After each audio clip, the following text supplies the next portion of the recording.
Intro to matrices.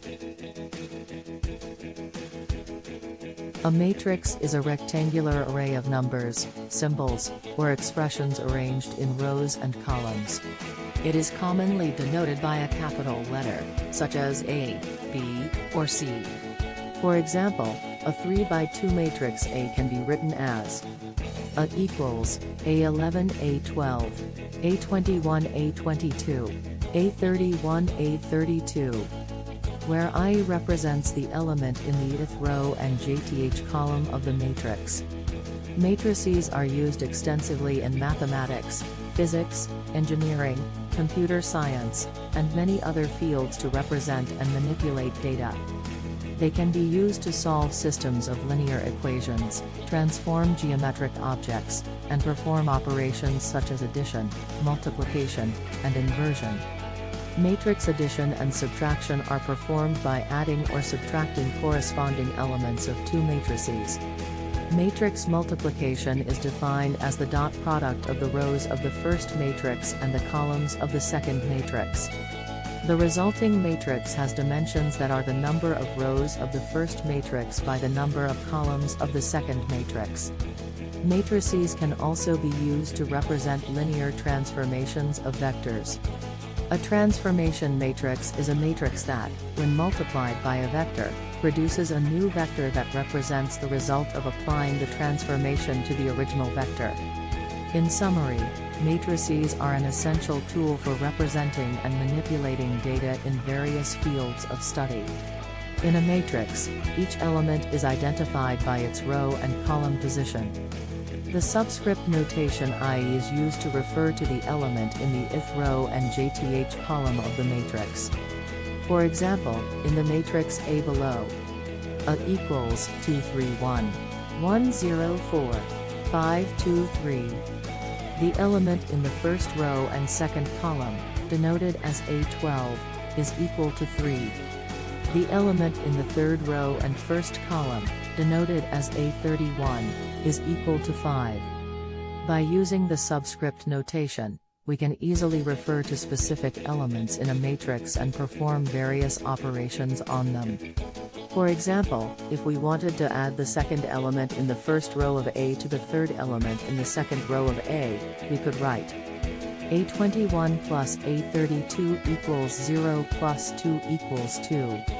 Matrices are often used to represent data in a structured and organized manner.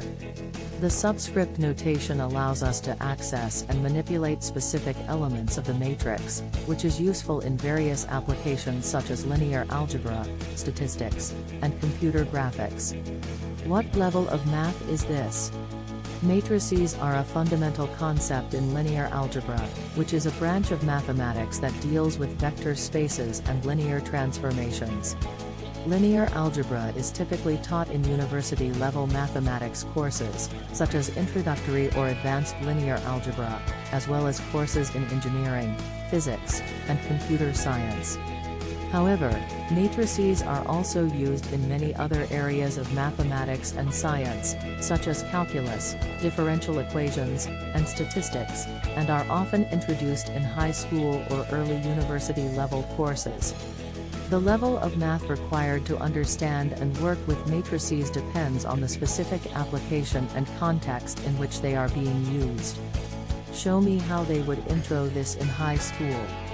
In high school, matrices are typically introduced in the context of algebra and geometry. Students may learn to represent systems of linear equations using matrices and to solve these systems using matrix operations.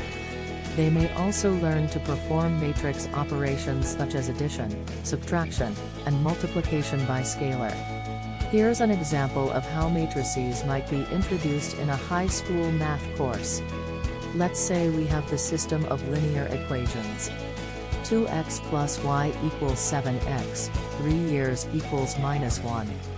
We can write this system in matrix form as 2 1, x, 7, 1 minus 3, y equals vertical bar 1. Where the matrix on the left represents the coefficients of the variables, The vector on the right represents the constants, and the vector in the middle represents the variables we are trying to solve for. Students can then learn to use matrix operations to solve the system. For example, they might use row operations to perform elementary row operations on the matrix to reduce it to row echelon form, or they might use inverse matrices to solve the system directly. Matrices can also be used in geometry to represent transformations such as translation, rotation, and scaling. Students might learn to represent geometric objects such as points, lines, and polygons using matrices, and to apply matrix transformations to these objects. By introducing matrices in the context of algebra and geometry, high school students can begin to develop an understanding of how matrices can be used to represent and manipulate data in a structured and organized manner. Say I have now clue how to write a system in matrix form. No problem. To write a system of linear equations in matrix form, you can follow these steps. Write down the coefficients of the variables in each equation. For example, if you have the system 2x plus y equals 7x, 3 years equals -1. The coefficients are 2, 1, 1, and -3. Arrange the coefficients in a matrix, where each row corresponds to an equation, and each column corresponds to a variable. For the system above, we would have 2 1, 1 minus 3. Write down the constants on the right-hand side of each equation as a column vector. For the system above, we would have 7, vertical bar 1. Combine the matrix of coefficients and the column vector of constants into a single augmented matrix by placing them side by side. For the system above, we would have 2 1, 7, 1 minus 3 vertical bar 1. The resulting matrix is the augmented matrix for the system of linear equations. We can use matrix operations to solve the system and find the values of the variables. I hope this helps. Let me know if you have any further questions. 4. Like, comment, subscribe, to follow along for the trip.